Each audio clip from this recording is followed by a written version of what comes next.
So welcome back to the second part of our chapter, that is matter in our surrounding.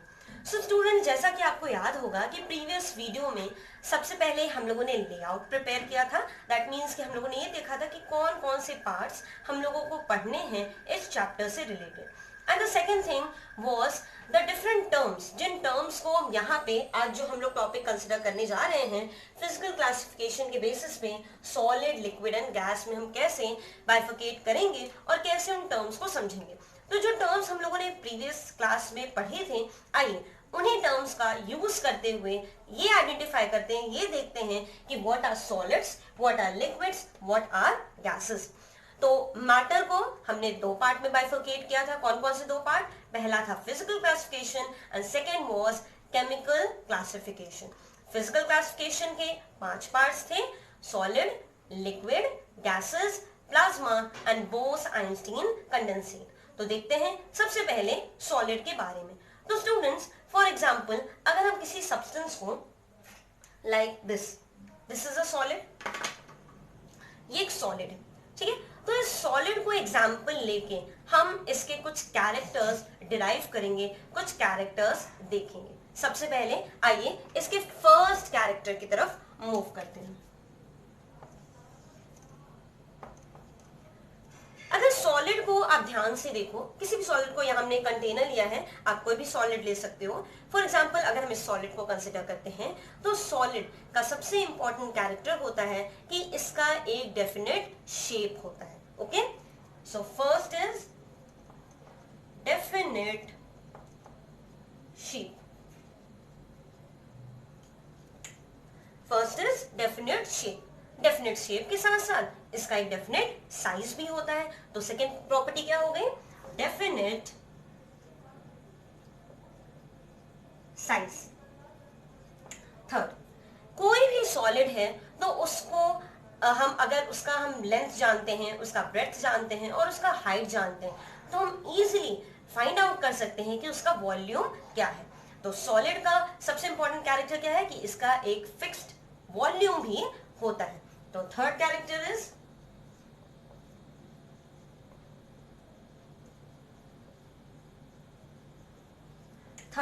Is definite volume. Definite shape, definite size और definite volume. ठीक है. Next, अगर इनका definite shape, size और volume होता है तो इसके अंदर रिजिडिटी भी होती है. अगर आपको याद हो तो प्रीवियस वीडियो में हम लोगों ने रिजिडिटी को डिस्कस किया था. रिजिडिटी क्या होती है? एक ऐसी प्रॉपर्टी सॉलिड की जिसमें हम उसको बेंड नहीं कर सकते. ठीक है. तो यहाँ पे लिक्विड्स और गैसेस के अंदर रिजिडिटी नहीं होती. उनके अंदर क्या होती है? उनके अंदर होती है फ्लूइडिटी. तो इसके सॉलिड्स के अंदर क्या होगी? Rigidity. So the fourth point is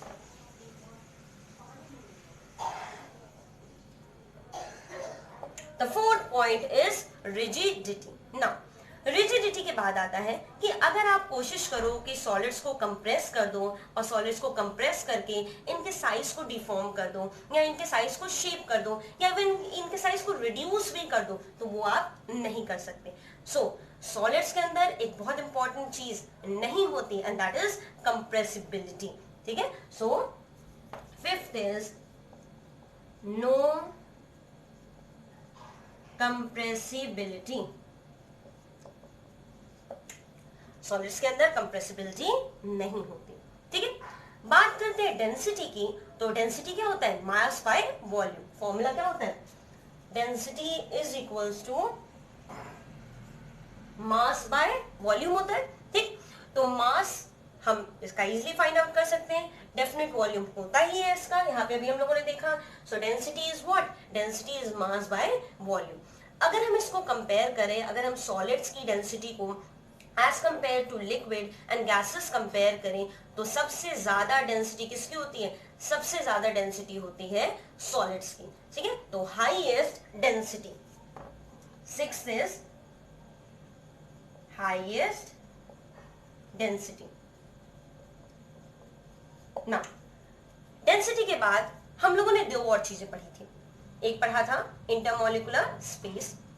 intermolecular space क्या था? वो स्पेस जो कि किसी स्ट्रक्चर के अंदर एटम का जब अरेंजमेंट होता है, एटम या मॉलिक्यूल का जब अरेंजमेंट होता है तो उसके बीच जो ब्लैंक स्पेस होता है, जो खाली स्पेस होता है, that space is known as intermolecular space. तो इंटरमॉलिक्यूलर स्पेस सॉलिड्स में मिनिमम होता है, ना के बराबर होता है, तो हम क्या लिखेंगे, minimum intermolecular space, minimum intermolecular space. और अगर आपको याद होगा स्टूडेंट्स, तो इंटरमॉलिक्यूलर स्पेस और इंटरमॉलिक्यूलर फोर्स ऑफ अट्रैक्शन ये एक दूसरे के ऑपोजिट थे। इंटरमॉलिक्यूलर स्पेस ज्यादा तो intermolecular force of attraction come, intermolecular force of attraction ज्यादा तो इंटरमॉलिक्यूलर स्पेस कम। आपने अगर यहाँ पे देखा भी तो इंटरमॉलिक्यूलर स्पेस यहाँ पे क्या है, मिनिमम है, ना के बराबर है, तो हम क्या कहेंगे, maximum intermolecular space, maximum intermolecular space.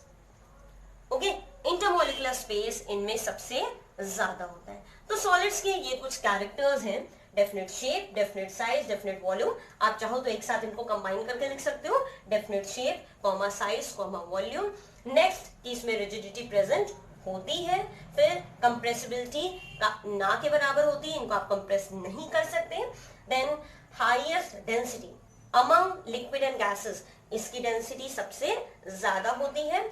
उसके बाद इंटरमॉलिक्यूलर स्पेस सबसे कम, और intermolecular force of intermolecular force of attraction, force of attraction सबसे ज्यादा। ठीक है, तो अगर हम इनके स्ट्रक्चर को, इनका मॉलिक्यूल का अरेंजमेंट कैसा होता है उसको आइए देखते हैं। फॉर एग्जाम्पल यहां पे हमने एक पीस ऑफ वुड का, ओके, तो अगर ये एक पीस ऑफ वुड है और इस पीस ऑफ वुड में अगर हम मॉलिक्यूल्स का अरेंजमेंट देखते हैं, आइए, तो सॉलिड में बेसिकली मॉलिक्यूल का अरेंजमेंट कुछ इस तरीके से होता है, जहां पे मॉलिक्यूल एक दूसरे के काफी ज्यादा पास होते हैं। और ये पास होने का रीजन, सबसे बड़ा रीजन क्या है, पास होने का सबसे बड़ा रीजन ये है कि इनके अंदर maximum intermolecular force of attraction होता है। ठीक है, maximum intermolecular force of attraction होने का मतलब क्या है कि इंटरमॉलिक्यूलर स्पेस आप देख सकते हो यहाँ पे, अगर हम इसको रेड से मार्क करें तो ये इंटरमॉलिक्यूलर स्पेस काफी ज्यादा कम है, बहुत थोड़े थोड़े कहीं पे आप इंटरमॉलिक्यूलर फोर्स ऑफ अट्रैक्शन देख सकते हो। ठीक है, तो ये कुछ पॉइंट्स हैं जो कि रिलेटेड है किससे, रिलेटेड टू सॉलिड से। ओके, आइए अब हम डिस्कस करते हैं किसके बारे में, लिक्विड के बारे में। कुछ इसी साथ में देखो, यहाँ पे मेन मेरा मोटिव इसको कंपैरिजन या टेबल के फॉर्म में लिखने का मतलब क्या है, बिकॉज सॉलिड, लिक्विड और गैस ये तीनों कुछ प्रॉपर्टीज पे डिपेंड करते हैं, जो प्रॉपर्टीज हम लोगों ने पिछले टर्न पे डिस्कस की थी। तो उन्हीं प्रॉपर्टीज को in the form of example लेके हम तीनों को एक साथ कंपेयर करेंगे। ठीक है, so moving to the next one, the first in liquid. As you all know कि लिक्विड का अपना कोई डेफिनेट शेप नहीं होता, सो नो डेफिनेट शेप और साइज। लिक्विड्स का अपना कोई डेफिनेट शेप, कोई डेफिनेट साइज नहीं होता। ठीक है, बट ये क्या करते हैं, ये जिस भी कंटेनर के अंदर रखे जाते हैं उसका शेप ले लेते हैं। फॉर एग्जाम्पल आपको हम एक चीज शो करते हैं, फॉर एग्जाम्पल दिस, ये एक ग्लास है, ठीक है, ओके, और इस ग्लास में हमने क्या पुट किया है, वाटर पुट किया है। Okay, this is water. तो water is water is liquid. और ये क्या कर रहा है, अगर आपने इसको एक सर्कुलर कंटेनर में रखा है तो ये सर्कुलर शेप ले लेगा, अगर आप इसको किसी सिलेंडर टाइप कंटेनर में रख रहे हो तो उसका शेप ले लेगा, किसी स्क्वायर में रख रहे हो तो उसका शेप ले लेगा। जिस भी सब्सटेंस के अंदर या जिस भी मटेरियल के अंदर आप इसको रखते हो, लिक्विड को रखते हो, वो उसका शेप अटेन कर लेता है। ठीक है, तो सेकेंड पॉइंट हम क्या लिख सकते हैं इसके बारे में, that it attains shape of container, attains shape of container. Okay, अब जिस भी कंटेनर के अंदर ये रहता है उसका लेंथ अज्यूम कर लेता है, ब्रेथ अज्यूम कर लेता है, हाइट अज्यूम कर लेता है, और जब ये तीनों चीजें हमारे पास हैं तो length into breadth into height क्या हो गया, this is the volume.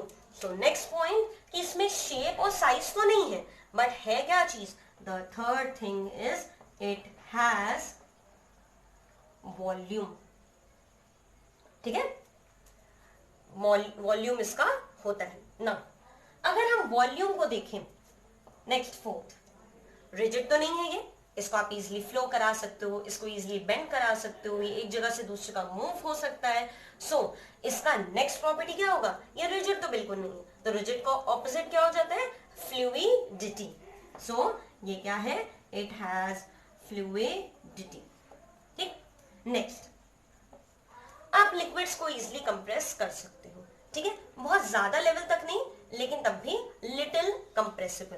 So next point है इसका लिटिल कंप्रेसिबल। अगर इसको आपको समझना हो तो आप इस तरीके से देख सकते हो। फॉर एग्जाम्पल, आपने एक सीरिंज ले लिया, उसका नीडल रिमूव करके वहां पे अपना थंब आपने पुट कर दिया उसके होल पे, ठीक है, और उसमें पानी पोर करके और आप उसके पिस्टन को ऊपर से दबाते हो। उसके पिस्टन को जब आप दबाओगे तो कुछ दूर तक वो उसका पिस्टन नीचे आता जाएगा। ठीक है, लेकिन एक टाइम ऐसा आएगा जब पिस्टन नीचे आना बंद हो जाएगा, वो अपवर्ड प्रेशर लगाना शुरू कर देगा। ठीक है, at that time it is the limit of compressibility. That means कि लिक्विड को हम कुछ लेवल तक कंप्रेस कर सकते हैं, बट उसके आगे कंप्रेस नहीं कर सकते। So it is little compressible in nature. Next is, अगर हम बात करें डेंसिटी की, तो एज यू नो कि सबसे ज्यादा डेंसिटी किसकी थी, सॉलिड्स की।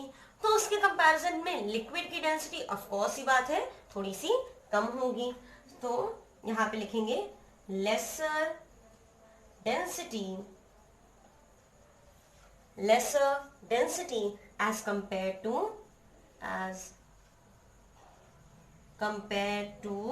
solids।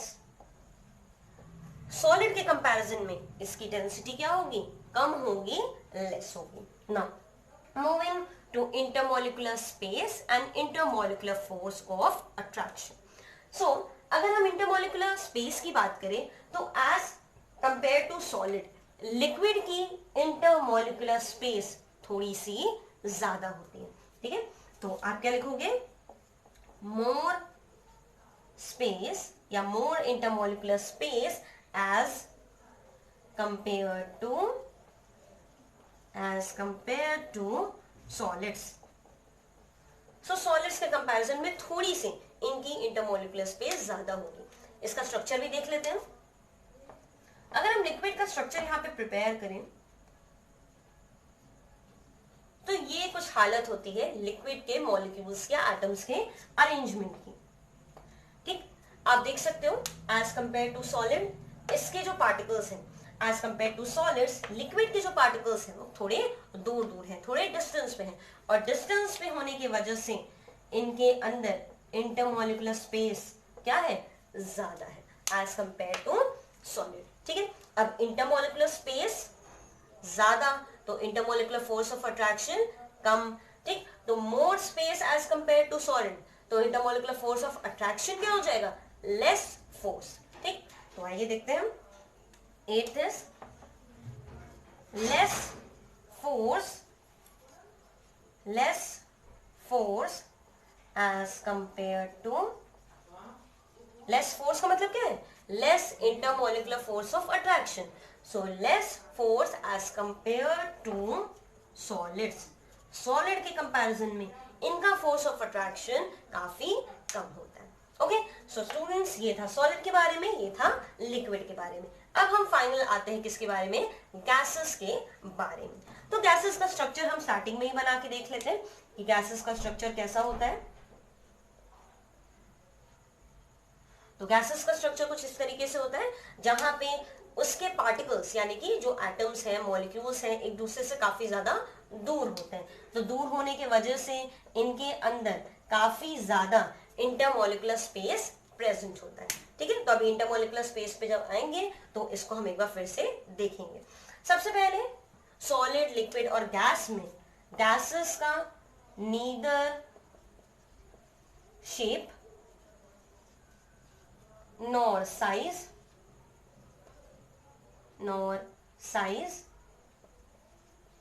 नॉर वॉल्यूम, ना ही इनके अंदर कोई शेप होता है, ना ही साइज होता है और ना ही वॉल्यूम होता है। फॉर एग्जाम्पल अगर आप इस बॉटल को कंसिडर करो, आप देख रहे हो इसके अंदर कुछ भी प्रेजेंट नहीं है, ठीक है, it is totally hollow from inside.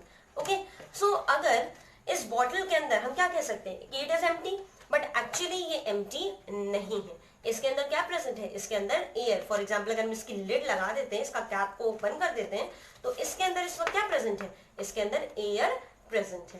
And air is what, air is a mixture. अभी हम आएंगे मिक्सचर के बारे में, और एयर मिक्सचर होने के साथ साथ क्या है, गैस भी है, ठीक। तो इसमें बहुत सारे पार्टिकल्स प्रेजेंट हैं, ऑक्सीजन, नाइट्रोजन, हाइड्रोजन, इन सबके पार्टिकल्स प्रेजेंट हैं। तो ये एग्जाम्पल हो गया एयर का। या आप अपने बलून्स के अंदर जो एयर ब्लो करते हो, दैट इज ऑल्सो गैस। तो जितनी भी गैसेस हैं वो नेचर में प्रेजेंट हैं। बहुत सारे व्हीकल से एग्जॉस्ट से गैसेस निकलती हैं। तो ये सब एग्जांपल्स हो गई किसकी, गैसेस की। चलिए आगे देखते हैं। ना ही इसका कोई डेफिनेट शेप है, ना ही साइज है, ना ही वॉल्यूम है। नेक्स्ट क्या कि ये भी फ्लूइड है। फ्लूइड का मतलब क्या, liquid and gas, anything which can flow. So liquid and gas ही बस फ्लो हो सकते हैं, बाकी और कोई भी फ्लो नहीं हो सकता। सो यहाँ पे हम क्या लिखेंगे, neither shape nor size nor volume, ये हमारा पहला पॉइंट हो गया। दूसरा point, it is also fluidity, ये भी फ्लूइडिटी का प्रोसेस शो करता है। फ्लूइडिटी के बाद थर्ड, हाईली कंप्रेसिबल, बहुत ज्यादा कंप्रेसिबल है, हाईली कंप्रेसिबल। इसको आप कैसे देखोगे, तो एक नॉर्मल सिरिंज को उसका नीडल हटा के उसमें कुछ भी आपको फिल नहीं करना है, बस अपना थंब लगाइए, उसके पिस्टन को आप ऊपर से प्रेशराइज करोगे, तो जब आप प्रेशर लगाओगे तो कुछ दूर तक तो पिस्टन नीचे आ जाएगा, ओके, लेकिन उसके बाद वो भी आना बंद हो जाएगा। तो सॉलिड, लिक्विड और गैस में सबसे ज्यादा कंप्रेसिबल कौन है, सबसे ज्यादा कंप्रेसिबल है गैसेस, क्योंकि वो बहुत इजीली आप उनको प्रेशराइज कर सकते हो, आप उनको दबा सकते हो और उनके अमाउंट को कम कर सकते हो। Okay, let's move to the next one. अगर हम बात करें डेंसिटी की, तो सॉलिड की डेंसिटी सबसे ज्यादा, लिक्विड की डेंसिटी उससे कम, और सबसे कम किसकी होगी, डेंसिटी हो जाएगी गैसेस की। तो least density, least density. Okay, फिर बात करते हैं अगर स्पेस की और इंटरमोलिकुलर फोर्स ऑफ अट्रैक्शन की, तो मिनिमम स्पेस, स्पेस सबसे कम, अभी हम लोगों ने यहां देखा कि स्पेस सबसे ज्यादा, ठीक, तो maximum intermolecular space, maximum intermolecular space, और मिनिमम, जब स्पेस इतना ज्यादा तो फोर्स ऑफ अट्रैक्शन क्या होगा, ऑफकोर्स ही बात है, कम हो जाएगा। So minimum intermolecular force of attraction, intermolecular force of attraction. Okay, तो इनको आप नोट करिए। फिर हम मूव करते हैं अपने fourth and fifth state of matter पे।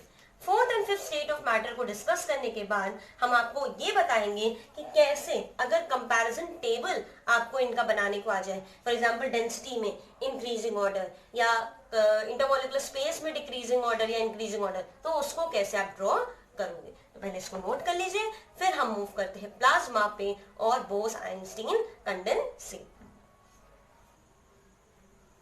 ओके स्टूडेंट्स, सो अभी तक हम लोगों ने डिस्कस किया था सॉलिड, लिक्विड, गैस के बारे में।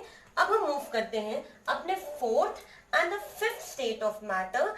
Fourth is the plasma and fifth is Bose-Einstein condensate, ठीक है। तो इनकी क्या प्रॉपर्टीज हैं, इसके बारे में आइए एक एक करके डिस्कस करते हैं। सबसे पहले plasma is the fourth state of matter, okay, और इसकी डिस्कवरी की थी एरविक लैंगम्यूर ने। एरविक लैंगम्यूर नाम के एक साइंटिस्ट थे, इन्होंने इसकी डिस्कवरी की थी। किस ईयर में की थी? 1920 में ना। इसको प्रिपेयर कैसे करते हैं? इसको प्रिपेयर करने का मेथड बहुत यूनिक है, तो इसको अगर लैब में प्रिपेयर कर सकते हैं, हम अपने घरों में प्रिपेयर नहीं कर सकते, लेकिन अगर हम इसको लैब में प्रिपेयर करना चाहें तो कुछ कंडीशंस हैं। क्या कंडीशंस है? सबसे पहले कि किसी भी गैस को ले लेंगे।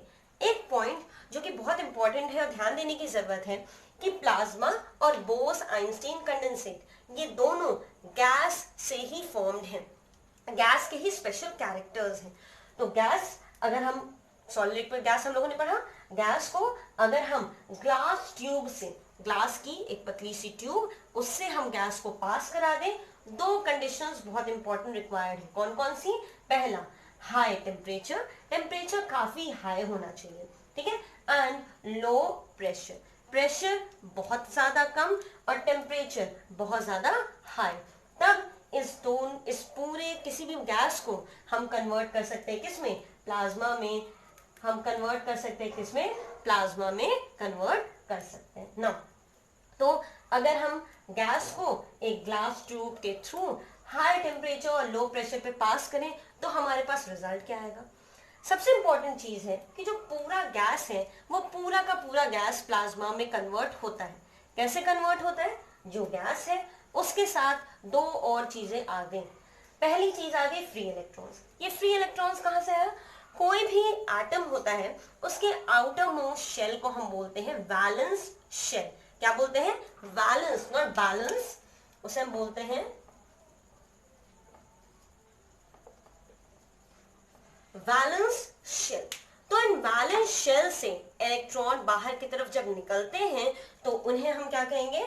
उन्हें हम कहेंगे free electrons. They would be considered as free electrons. और जब किसी भी एलिमेंट के आउटर मोस्ट शेल से इलेक्ट्रॉन्स निकलता है तो वो पॉजिटिव आयंस में कन्वर्ट हो जाता है। हम जब आपको बॉन्ड्स पढ़ाएंगे तो वहां बताएंगे कि कोई भी एलिमेंट इलेक्ट्रॉन डोनेट करता है या इलेक्ट्रॉन अपनी बॉडी के आउटर मोस्ट शेल से बाहर निकालता है तो उसे हम कहते हैं पॉजिटिव आयन, और इलेक्ट्रॉन रिसीव करता है तो उसे हम कहते हैं नेगेटिव आयन। तो जैसे ही वो इलेक्ट्रॉन्स को बाहर निकालेगा वो किस में कन्वर्ट हो जाएगा? आयन में। तो प्लाज्मा इज व्हाट? प्लाज्मा इन चीजों का मिक्सचर है। किन किन चीजों का? गैस, जो भी गैस आपने यूज किया, फॉर एग्जाम्पल नाइट्रोजन गैस, उसके साथ उसके फ्री इलेक्ट्रॉन्स, और साथ ही साथ क्या आ गए? आयंस। तो इन तीनों के कॉम्बिनेशन को हम क्या कहते हैं? We call it plasma. Coming to the fifth and the final state of matter, that is Bose-Einstein condensate। अगर आप इसको ध्यान से देखो तो यहाँ पे दो बहुत इंपॉर्टेंट साइंटिस्ट का नाम है और हमारे देश के लिए बहुत गर्व की बात है कि इनमें से एक साइंटिस्ट हमारे देश के हैं, दैट इज इंडियन है। तो बोस, इनका पूरा नाम क्या है? SN बोस या सत्येंद्र नाथ बोस। सबसे पहले काफी साल पहले, मोस्टली 1920 के बाद ही, सत्येंद्र नाथ बोस ने ये फाइंड आउट किया अपने कुछ कैलकुलेशन से। He was a very famous mathematician as well as a physicist, और इन्होंने ये फाइंड आउट किया कि मैटर का एक फिफ्थ स्टेट भी होता है। अगर आप और हायर क्लासेस में जाओगे, BSc या पोस्ट ग्रेजुएशन करोगे फिजिक्स से, तो आपको पता चलेगा मैटर के सिर्फ 5 स्टेट नहीं होते, 7 स्टेट होते हैं। ओके, बट आपके पॉइंट ऑफ व्यू से, क्लास 9 पॉइंट ऑफ व्यू से ये 5 बहुत है, ठीक है।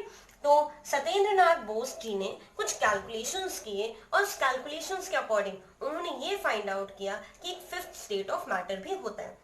उस समय तक एल्बर्ट आइंस्टीन काफी ज्यादा फेमस हो चुके थे एज अ फिजिस्ट। तो सत्येंद्र नाथ बोस जी ने अपने सारे कैलकुलेशंस किसको फॉरवर्ड कर दिए? एल्बर्ट आइंस्टीन को। बट एल्बर्ट आइंस्टीन उन कैलकुलेशंस के बावजूद भी फिफ्थ स्टेट ऑफ मैटर की खोज नहीं कर पाए, due to some lack of equipments या जो भी प्रोसेस या जो भी प्रॉब्लम रही हो। फिर फाइनली कुछ साल बाद कॉर्नेल, 3 साइंटिस्ट हैं, कॉर्नेल, किटरली और वीमन, इन तीनों साइंटिस्ट ने सत्येंद्र नाथ बोस और एल्बर्ट आइंस्टीन की कैलकुलेशन को यूज करके और finally fifth state of matter का डिस्कवरी किया, that is Bose Einstein condensate, BEC। आपने सुना होगा Higgins boson. What is the name? Higgins boson. Higgins boson नाम का एक पार्टिकल होता है, वही है बोस आइंस्टीन कंडेंसेट। ओके, इसको कैसे प्रिपेयर करते हैं? ये भी गैस का ही फॉर्म है। गैस को बहुत ज्यादा लो डेंसिटी पे और सुपर लो टेम्परेचर, यहाँ पे हम क्या कर रहे थे, टेम्परेचर हाई मेंटेन रख रहे थे, लेकिन यहाँ टेम्परेचर क्या करना है, बहुत ज्यादा लो रखना है, बहुत ज्यादा कम रखना है। तो गैस हाई टेम्परेचर और आपका density, sorry gas low density पे और टेम्परेचर सुपर लो, बहुत ही ज्यादा कम, तब हम प्रिपेयर कर सकते हैं किसको, बोस आइंस्टीन कंडेंसेट को। ठीक है, तो अब इसके बाद अभी आपको कुछ पिक्चर्स दिखेंगी बोस आइंस्टीन कंडेंसेट और प्लाज्मा की, उनको देखिए। उसके बाद हम मूव करते हैं मिक्सचर्स की तरफ।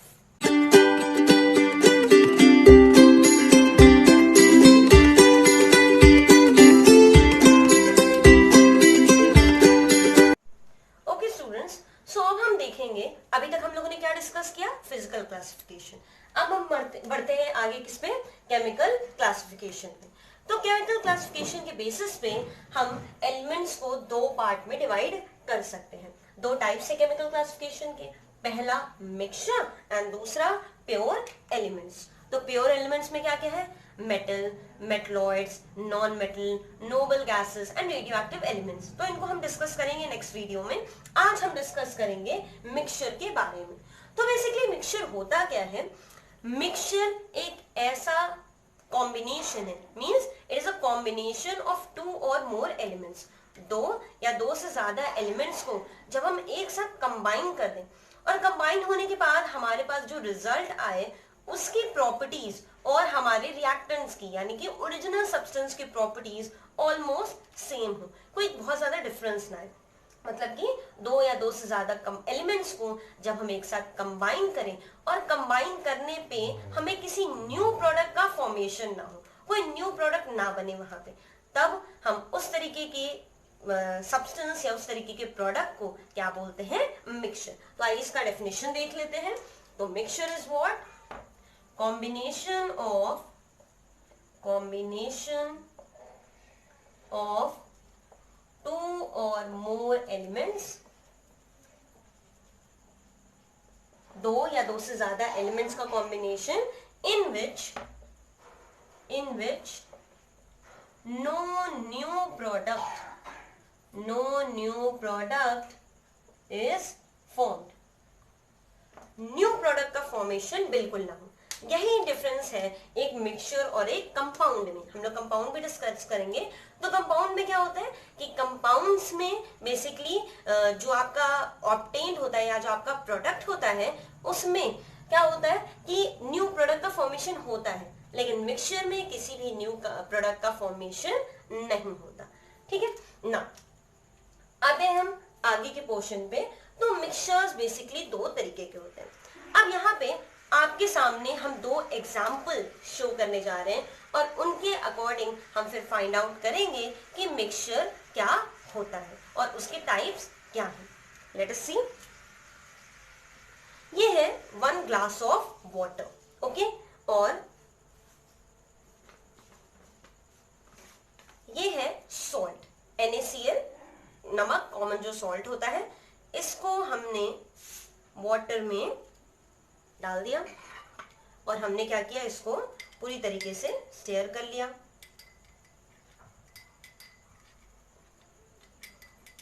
तो जब ये पूरी तरीके से स्टेयर हो जाएगा तो आप देखोगे ध्यान से कि पहले का जो सॉल्यूशन था, ठीक है, पहले का जो सॉल्यूशन था और अब जो सॉल्यूशन प्रिपेयर हुआ है, इन दोनों में कोई खास डिफरेंस नहीं है। पहले भी एक व्हाइट कलर का सॉल्यूशन, एक ट्रांसपेरेंट सॉल्यूशन था या ट्रांसपेरेंट सब्सटेंस था, दैट वाज वाटर, उसमें हमने सॉल्ट NaCl ऐड किया, तब भी हमारे पास जो सॉल्यूशन आ रहा है that is also almost transparent in colour. इसके थ्रू अगर आप लाइट पास करने की कोशिश करो,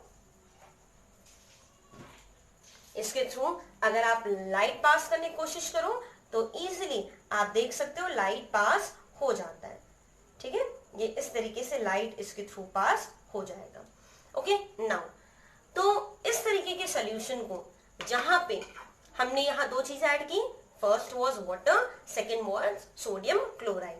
तो वाटर को जब हमने सोडियम क्लोराइड में ऐड किया, दोनों को एक साथ कंबाइन किया, तो यहाँ पे हमारे पास जो चीज आई दैट इज होमोजेनियस मिक्सचर। कैसे आप पहचानोगे what is a homogeneous mixture? तो इसमें अब इस बाद आप ये नहीं बता सकते कि वाटर के कंपोनेंट्स कहाँ हैं और सोडियम क्लोराइड के कंपोनेंट्स कहाँ हैं। आप उसको हैंड पिक करके या किसी दूसरे मेथड के थ्रू रिमूव नहीं कर सकते। इवेपोरेशन के थ्रू कर सकते हो, but evaporation is a chemical method. किसी भी फिजिकल मेथड के थ्रू आप इसके कंपोनेंट्स को सेपरेट नहीं कर सकते। So such type of solution या such type of mixture is known as what? It is known as a homogeneous mixture. तो आइए इसको लिख लेते हैं। तो होमोजेनियस मिक्सचर क्या होता है? When two or more components are mixed,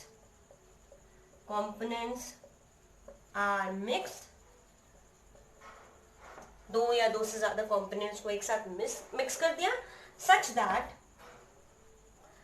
that they cannot be separated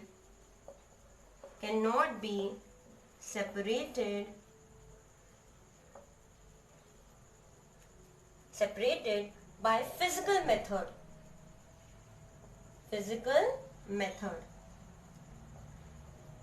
physical method में क्या किया जाएगा? हैंड पिकिंग, हाथ से अगर आप उसके पार्टिकल्स को अलग कर सको, या फिल्ट्रेशन, फिल्टर पेपर आता है, फिल्टर पेपर के थ्रू पास करके अगर अलग कर सकें, या विनोइंग में जैसे कि भूसे को हम रिमूव करते हैं किससे? वीट से, गेहूं से, उसका जो भूसा होता है, हस्क होता है, उसको रिमूव करते हैं, तो उसको विनोइंग कहते हैं। तो इन प्रोसेस से अगर हम अलग ना कर सकें, then that type of mixture is known as a homogeneous mixture. आइए देखते हैं what is a heterogeneous mixture. Again I have taken 1 glass of water और इसमें हमने थोड़ा सा ऐड कर दिया मड। ठीक है, अगर आप इसको देखो ध्यान से तो this is what? This is a mud, sand, या आप इसको सॉइल डायरेक्टली कह सकते हो। सॉइल है, सॉइल हमने थोड़ा सा इसमें ऐड कर दिया। थोड़ा सा हम और ऐड कर देते हैं। जैसे हमने सोडियम क्लोराइड को वाटर में डिसॉल्व किया था, हम इसको भी डिसॉल्व करके देखते हैं। ठीक है, हमने इसको डिसॉल्व किया, एक सॉल्यूशन प्रिपेयर कर लिया। आप देख सकते हो आपके सामने यहाँ पे सॉल्यूशन है। ओके, तो अगर अब आप इसको थोड़ी देर के लिए छोड़ दो, थोड़ी देर बाद क्या होगा कि सॉलिड पार्टिकल्स नीचे, मड के पार्टिकल्स नीचे सेटल डाउन हो जाएंगे और वाटर के पार्टिकल्स ऊपर कलेक्ट हो जाएंगे। अब इस मड के पार्टिकल्स को आप चाहो तो इजीली फिल्टर पेपर के थ्रू अलग कर सकते हो। तो यहाँ पे एक ऐसा टाइप का मिक्सचर जिसके पार्टिकल्स को हम इजीली रिमूव कर सकें, इजीली अलग कर सकें किसी भी मेथड से। यहाँ हम हैंड पिकिंग नहीं यूज कर सकते, यहाँ हम विनोइंग नहीं यूज कर सकते, यहाँ हम क्या यूज करेंगे? Filtration.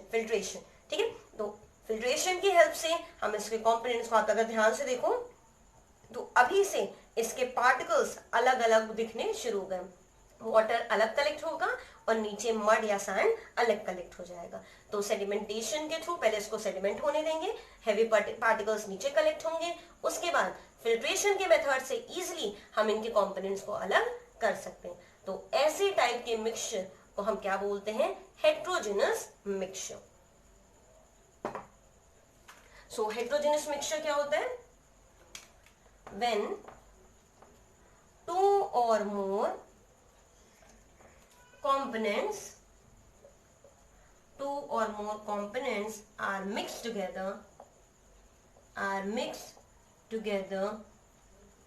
such that they can be separated easily. They can be separated easily. ठीक है, और easily में कौन सा? किसी भी फिजिकल मेथड के through, filtration, winnowing, hand picking, sieving में भी क्या करते हैं कि जैसे कोई हम बाहर से जब आटा हमारे पास आता है तो हम उसको चालते हैं, तो जो हेवियर पार्टिकल्स होते हैं, जो बड़े पार्टिकल्स होते हैं वो रिमूव हो जाते हैं और जो फाइन फ्लावर होता है वो हमारे पास आ जाता है। ठीक है, तो आइए इसके कुछ एग्जाम्पल्स देखते हैं। सबसे पहले होमोजेनस मिक्सचर के, अभी हमने जो देखा that was salt solution. Salt solution, solution को हम शॉर्ट फॉर्म में हमने आपको बताया था SOLN भी लिख सकते हैं. Then sugar solution,